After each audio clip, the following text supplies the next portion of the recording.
Talagsaon ra gyud kung gwapa ka na, bright o talented pa gyud. Pero mas talagsaon ko na times to pag yun kini.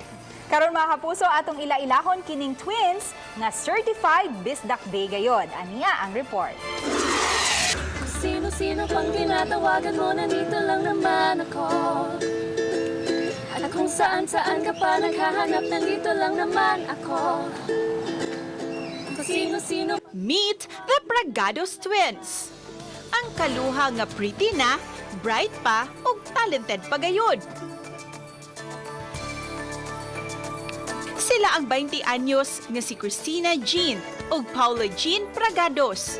Matud nila nga lisod na gayud silang ibuwag ug gani gikan sa elementary hangtod nga mi college, classmates gayud sila. Pareho usab sila nga mga honor students sa klase kaniadto. Maunsa daw if mabuwag. Pero for us kay wala raman jud. Like di ra siya maka-affect kay murag in the end kay murag same ra man gihapon puyanan and ana gali. Kay murag common misconception siya ba nga kuan if mabuwag kay masakit ang usa and ana. Pero dili ra man minana. Sana malaban mo lang ako na lang. Hasta sa pagkanta ug pagtugtog og instrumento, pareho usab silang mga maayo kaayo.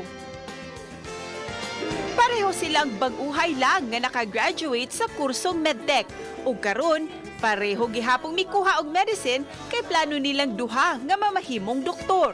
Aside from that, we like to serve other people, so that's why ganahan mi mo nang kanang ni-pursue jud mi og medicine kay ganahan mi mo serve sa other people. Gawas usab sa pag-eskwela, pareho sila nga incoming officers sa Student Council sa Cebu Institute of Medicine. Magkapareho man halos tanang mga butang, apan ang kaluha strict sa usag-usa. Kung gani may usa kanila ang mag-uyab-uyab na unya.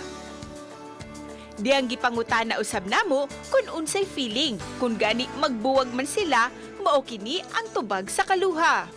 Comfortable rami if mabuwag kay kato we know nga sa in the end kay like we always turn to each other no matter what man. Kay having a twin is having a default best friend. Uban ni Lian Sinkulan ug Jovel Ubiso, Cecil Kibod Castro, Balitang Bisda.